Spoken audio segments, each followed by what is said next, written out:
This video, I'm going to show you Visual Basic, and we're Visual Basic 2017 rather. And to get started, I'm going to just hit the Windows key, type Visual Studio, and it will launch Visual Studio. Now, because I've already signed in with my Microsoft account, it automatically comes to the start page. If you haven't, you'll need to make a Microsoft account, and it doesn't have to be a Hotmail or Outlook email. It can be your school district email. Use that one as just fine. And remember, the password is not the password at the school district. Rather, it's a password that you decide to give to Microsoft. So it could be the same password, but I would suggest giving a different password. But make it one that's secure and easy to remember.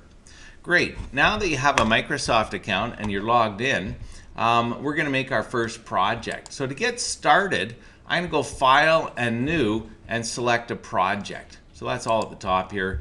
Not too hard.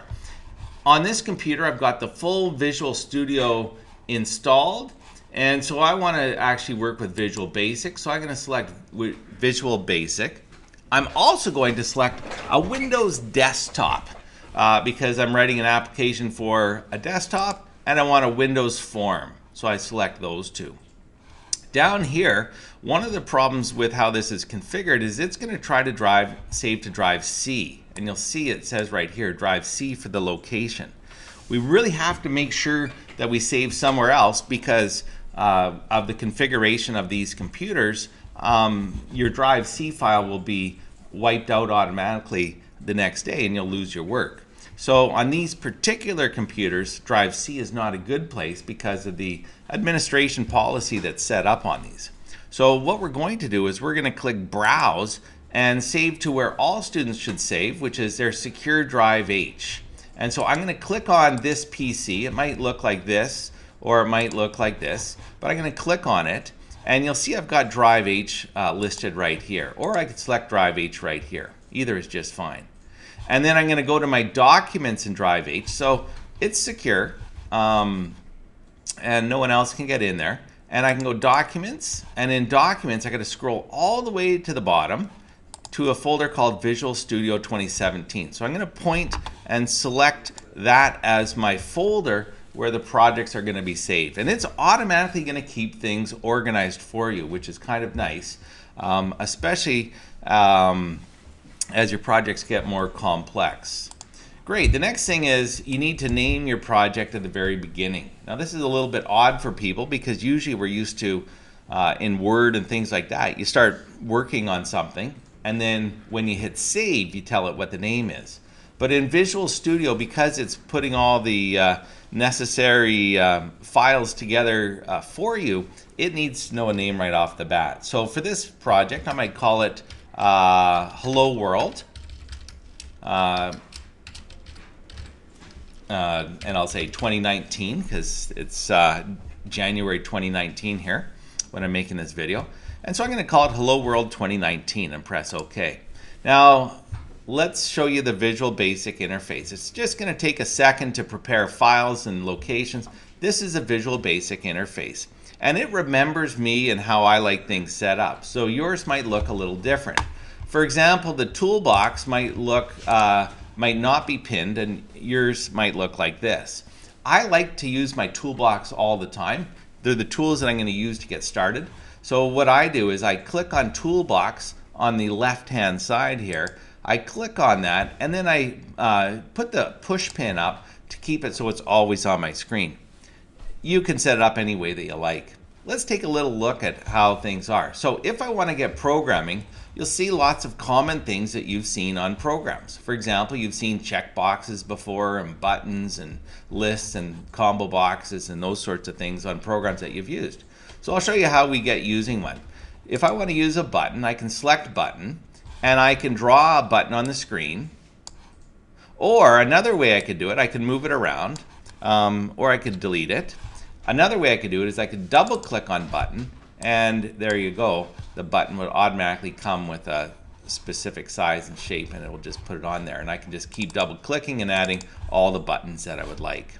Great. I'm only going to need one button, so let's just leave it with one button. To modify things, I'm going to take you to another part over here called the properties. And this is the properties. Very important. Let me just expand it a bit so you can see what's going on here. So for each object, that's what I call this button, an object, there's different properties that you can assign to it. So for example, I can give it a name, and sometimes I like to name most Visual Basic programmers or programmers in general. We'll call it BTN, and then I'll call it Hello World, button Hello World. So they use lowercase 3 letters BTN to designate that it's a button object, and then some descriptive name after. Note that in a name you cannot put spaces. So please don't put any spaces when you make a button. The next thing I can do is I can change the font.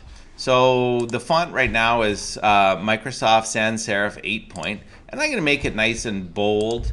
Maybe I'll use a different font. I'll use Stencil, and I'm going to make it nice and large, maybe size 28. Great. Now you'll notice it's a little bit small, so I'm going to make drag a corner and make it larger so we can see this. And then the next thing I can do is change the text. And so I'm going to scroll down. Text is another property of this object. So if I want to change how the text looks, I'm going to change this. Instead of saying button 1, I'm going to say hello world. Great. Now I want to say goodbye in this program. So I want the program to end. So I'm going to show you a little bit of the coding part of here. So right now I'm in the design mode, and you'll see the tab here at the top. It says design. But if I double click where it says hello world, that takes me to the code view. And let me just move this over here so you can see the code view. And notice it says form 1, private subroutine for BTN hello world. And that's one of the reasons why I like to name things, because you can see here BTN hello world, I'm clicking it. So it kind of reads to me and makes sense exactly what is going on. If I was to look at someone else's work, I'd know, oh yeah, you're clicking a button, and the button's called hello world. And so it's going to have to do something with that. Great, I'm going to add your first code you're going to learn is END. And notice as I start typing, a little pop-up menu appears. I encourage students to get familiar with this because it'll type things in spelt correctly, and people often will misspell things. And another thing, it can be quite a bit quicker. If I press space, it would automatically type enabled here. And I'm just going to hit the space, and you'll see enabled was typed. That's not what I wanted, but you'll see it could quickly type something for me, and then I could be coding and takes a lot less time. So A, it's quicker, and B, you're not going to make spelling mistakes. But enabled wasn't what I wanted. I wanted end. So I'm going to type EN, and I'm just going to go down with the down arrow and select end, or I could click with the mouse. And now if I hit space or tab, it's going to type in that word. So end is now typed in. So what end means is stop the program. Great. So if I want to run my program, let's go back to the design view tab. I'm going to press design view. I'm going to press play, and I'm going to now run my program, and it takes just a second to run. And in here, if I click on, you'll see I've got my program. So here's your first program. Isn't it exciting? Yeah, not really. I can move it around. I can minimize, maximize, and close. So I could close this way too. Or if I click on the button, the program ends. Great. Time to save. One thing I want to really remind you, we've already named it. So all we need to do is save everything. And a lot of students will hit save. Do not hit just save, because that's only going to save the form. I want to save everything I've done. So we need to make sure we always hit this save icon, which is the save all. So you can be very confident if you hit save all, it's all going to be in the right place, because I started off by setting everything up in the right place. Great. Let me just show you one last thing here. I'm going to go to my folder, and I've closed off Visual Basic, and I'm just going to go to my folder. So I go to Drive H, and I go to Documents, and I scroll all the way to Visual Studio 2017, and you're going to see I've got a program called Hello World 2019. And so this is the one I made right now. You can tell because it has a date here at 8:40 in the morning on January 29th. And if I open up this folder, you'll see all sorts of different folders in here. There's a folder called Hello World 2019, a file called SLN, which is the solution file. This is the file that's really important. And if I navigate inside the folder, you'll see there's already an executable. So if I wanted to give this program to a friend and say, hey, look at the program I've done, you could just give them Hello World executable, and they could just double click it, and notice it just ran this Visual Basic program. So here's a program they can run already. Okay, if I want to work and do more work on it, I'm going to go back to the SLN folder. So right in the Visual Studio Hello World 2019 is a file called Hello World 2019 and .sln, which stands for a Studio Solution folder. And if I double click on it, it's going to launch Visual Studio. It's going to say, oh, are you sure that you're trustworthy? And I'm going to say, yeah, I am. And it's going to then load the program, and I can start working and adding more codes. Great. Thanks for watching, and